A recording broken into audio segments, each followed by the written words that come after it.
నమస్తే. తెలంగాణ సంస్కృతి ఎటు పోతుంది? ఇక్కడ ఒక బతుకమ్మ పండగ అని చెప్పేసి తెలంగాణ ఆడబిడ్డలందరూ పూలని ప్రకృతి పండుగ జరుపుకునే బతుకమ్మ పండుగ ఈ రోజు. దాండియా ఆడుతున్నారు. దాండియా ఆడడం ఏంటి? అలాగే ఇటు ప్రతి ఒక్క పార్టీలకు సంబంధించి ఇటు బీఆర్ఎస్, బీజేపీ, కాంగ్రెస్ సంబంధించి పార్టీ పాటల పైన బతుకమ్మ ఆడిపించడం ఏంటి అని చెప్పి ప్రధానంగా కూడా ఒక చర్చనీయాంశంగా మారింది. మాట్లాడడం దీనిపైన అలాగే జిఎస్టీలో వచ్చిన సంస్కరణల పైన. ఎందుకంటే ఇటు జిఎస్టీ ఇప్పుడు తగ్గించిన పండుగ వేసుకున్నట్టే గత 10 ఏళ్ళుగా ఎందుకు తగ్గించలేదు, అంటే 10 ఏళ్ళుగా దోచుకున్నట్టేనా అని చెప్పేసి కూడా ఒక వాదన వినిపిస్తుంది. మాట్లాడదాం దీనిపైన. మనతో పాటు మాట్లాడడానికి ఓయి శంకర్ అని ఉన్నారు. అన్న నమస్తే అన్న. ఫస్ట్గా ఇది తెలంగాణకు సంబంధించి ఆత్మగౌరవ పండుగ బతుకమ్మ పండుగని ఈరోజు రాజకీయ పార్టీలు వాళ్ళ పార్టీ పండుగగా మారుస్తున్నాయి. ఎందుకంటే పార్టీలకు సంబంధించిన పాటల పైన ఆడబిడ్డలతో బతుకమ్మ ఆడిస్తా ఉన్న పరిస్థితి. ఏం చెప్తారు? తెలంగాణ సంస్కృతి అంటే తాగుడు, తినుడు, తూగుడు, బొర్లుడు ఇవే అట్లా తయారు చేసిండ్రు. తెలంగాణ వస్తే గొప్పగా ఉంటుందని ఊహించుకున్న వాళ్ళ దగ్గర ఏం లేకుండా అబాస్పాలు అవుతున్నాం. చూసినాం కదా నిన్ననే కోర్టుకు పోయి స్టే తెచ్చుకొని అర్ధరాత్రి నియామకాలు నింపాల్సిన పరిస్థితి, దౌర్భాగ్యం ఈ రాష్ట్రంలో ఏర్పడ్డది. నేను చెప్తున్నా, మీకు చాతన కాదు తెలంగాణ వస్తే, మీకు అడ్మినిస్ట్రేషన్ రాదు, మీరు సన్నాసులు రా నాయన అని ఆంధ్రోళ్ళు అన్నారు. దాన్ని నిలబెట్టుకోవాల్సింది ఇలా ఇజ్జత్ తీస్తున్నారు. మార్కెట్లో పెట్టి, బజార్లో పెట్టి ఇజ్జత్ తీస్తుండ్రు. వాళ్ళని నిరూపిస్తున్నారు వాళ్ళ మాటల్ని. సిగ్గు, సోయి, లజ్జ ఇవన్నీ ఉండాలి. మీకు చేత కాకపోతే యూపీఎస్సీకి ఇచ్చి నింపుర్రి. యూపీఎస్సీకి ఇద్దని ఎవరన్నా అన్నారా? అనలేదు కదా, నింపండి. ఇలా బతుకమ్మ సంస్కృతి బరిబాద్ సంస్కృతిని చేసింది. ఇలా బ్రేక్ డాన్సులు, షేక్ డాన్సులు, డిస్కో డాన్సులు అని నాచి చేస్తున్నాడు. నాచ్ కాదు కదా. మా ఇంటికాడ నేను చిన్నగా ఉన్నప్పుడు మా అమ్మ పాట పాడుతుంటే మా అమ్మతోటి చుట్టూ తిరుక్కుంటూ పాట పాడేవాళ్ళు. సంస్కృతిని కాపాడేవాళ్ళు. నాటి పౌరాణిక గాథలు ఏవైతే ఉంటాయో వాటిని బేస్ చేసుకొని పాట పాడే.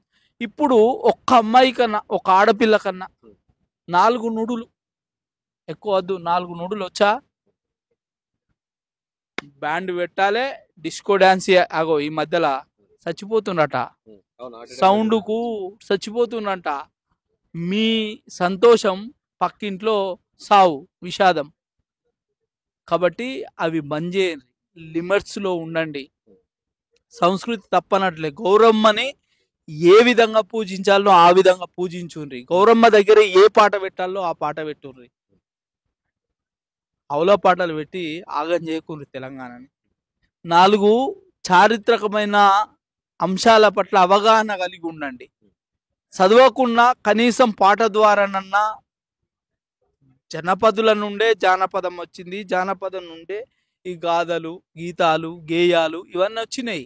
వచ్చినప్పుడు వాటిని మార్పు రావద్దంటలే నేను, మార్పు రావాలి, కానీ విపరీతమైన మార్పు రాకూడదు అంటున్నా నేను.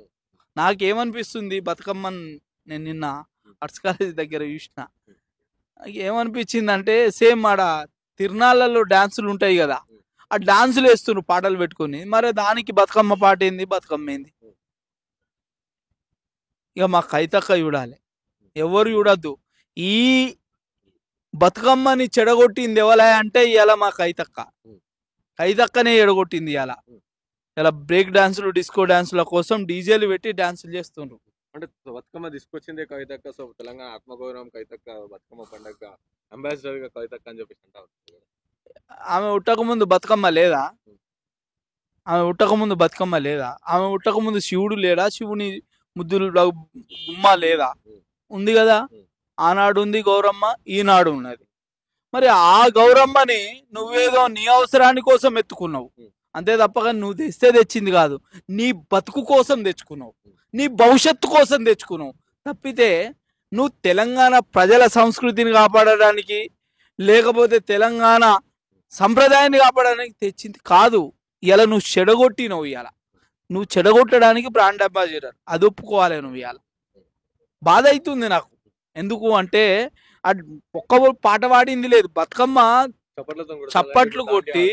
చప్పట్లు కొట్టి ఇలా మన సంస్కృతి పట్ల విధేయత పెంచాల్సింది. ఇలా మొత్తం డాన్స్లు డాన్స్లు ఆ డాన్సులకు ఏం తేడా లేదనిపిస్తుంది నాకు. ఇంకోటి రాజకీయ పార్టీలు వాళ్ళ పార్టీ పాటల పైన కూడా బతుకమ్మ ఆడిపిస్తా ఉన్న పరిస్థితి ఏమంటారు? అవకాశాలు దొరికినాయి కదా, అవకాశాలు దొరికినాయి కదా, కాబట్టి సందులో మందమని వీళ్ళు వీళ్ళకు నేను ఏ సంప్రదాయమైనా ఏ సంస్కృతి పట్లనైనా కొద్దిలంత గౌరవం ఉంటుంది. కానీ ఈ హిందూ మతంలో ఉన్న సంస్కృతి సంప్రదాయాలకు గౌరవం లేదు, భయం లేదు, భక్తి లేదు. భయం లేని కోడి బజార్లో గుడి పెట్టినట్టు గుడి పెడుతున్నారు అంతే. విపరీతం మనిషికి పనికిరాదు. ఎన్నడో ఒకనాడు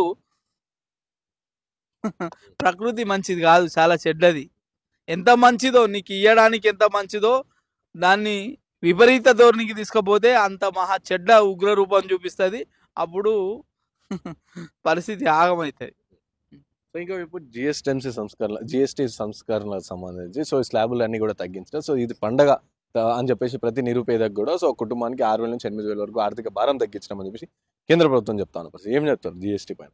అసలు జిఎస్టీ ఇంప్లిమెంటేషన్ చేసినప్పుడే 28 స్లాబ్లద్దు 20 లోపు పెట్టమని అడిగినాం. అప్పుడే అపోజ్ చేసినాం, 20 లోపు పెడితే బాగుంటుంది అని. కానీ ప్రభుత్వ అవసరాల రీత్యా 28 స్లాబ్లు పెట్టింది.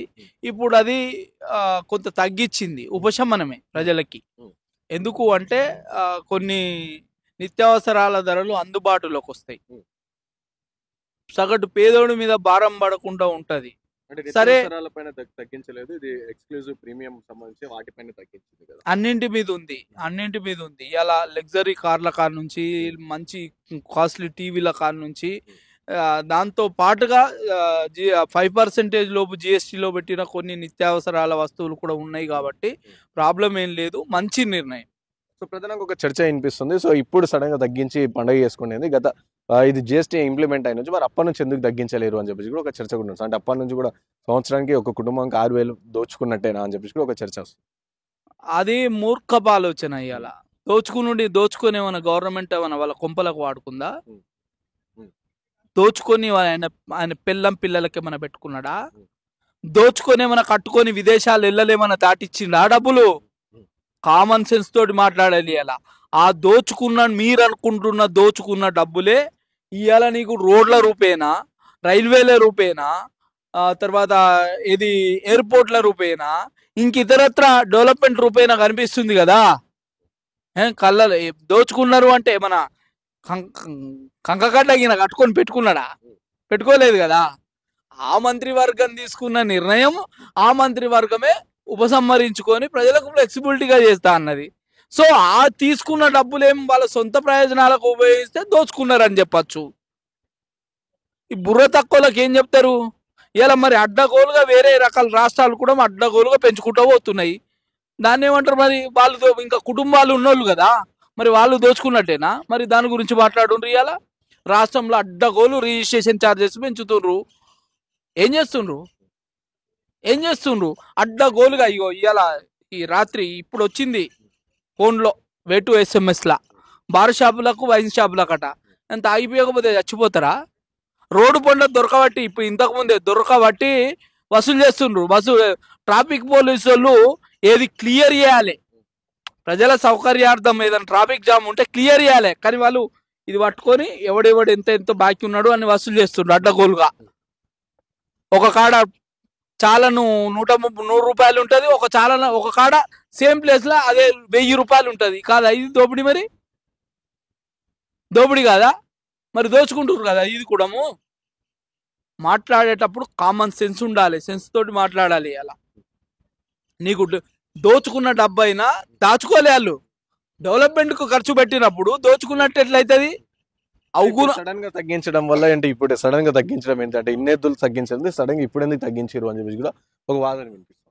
ఎస్, మనకు అమెరికాకు మధ్య ఏవైతే దౌత్యపరమైన సంబంధాలు కానీ వాణిజ్య వ్యాపార సంబంధాలు కానీ దెబ్బతిన్నాయి. సగటు పేదోనికి అందుబాటులో ఉండాలి. అక్కడి నుంచి వచ్చే ఏదైతే ఇంపోర్ట్ ఉందో, ఇంపోర్ట్ వల్ల మన వాళ్ళకి ఆర్థికపరమైన భారం కావద్దు. సో ఆ భారాన్ని తగ్గించడానికి కోసము ఆ అమెరికా నుంచి వచ్చే ఒత్తిడిని తగ్గించడానికి కోసం తీసుకున్న నిర్ణయంగా నేను నా వ్యక్తిగతంగా భావిస్తున్నా. మంచి నిర్ణయం. పేద ప్రజల యోగక్షేమాల కోసం తీసుకున్న నిర్ణయం పట్ల తప్పుపడాల్సిన పనేముంది అంటున్నా నేను. ఇలా సిలిండర్ బుట్టి మీదనే రాష్ట్రం కేంద్రం ఒక 400-500 రూపాయలు ఎక్సెస్ వసూలు చేస్తుండ్రు. మరి రాష్ట్రం తింటుందా కేంద్రం తింటుందా అనే విషయం పట్ల ఇప్పటి వరకు చర్చ ఎందుకో ఉండదు. మరి ఎవడు తింటుండు, మరి ఎవడు దొంగ, దీని పట్లనే మీరు స్పష్టత ఉండదు, విషయ అవగాహన ఉండదు మీకు ఎవరికి. మరి దీని పట్ల ఎందుకు మాట్లాడుతున్నారు మీరు? మాట్లాడకూడదు కదా. ఇలా ఒక రిఫార్మ్ వచ్చింది, స్వాగతించు.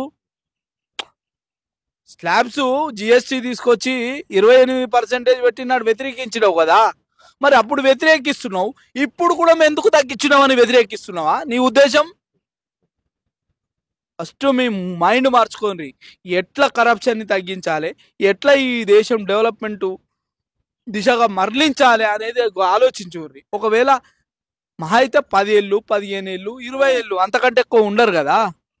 ఆ తర్వాతనైనా నువ్వు ఒకవేళ ప్రతిపక్షంగా రిఫార్మ్ ఉచితాలు అడుక్కునే బిచ్చ పథకాలు పెట్టి ఇవాళ నువ్వు అధికారంలో రావాలని చూడడం కాదు. ఇవాళ రిఫార్మ్ ఓరియంటెడ్ డెవలప్మెంట్ చూపించి అప్పుడు నువ్వు ఓట్లు అడిగి ఇంతకంటే నేను డబల్ బాగు చేస్తా అని చూపించు.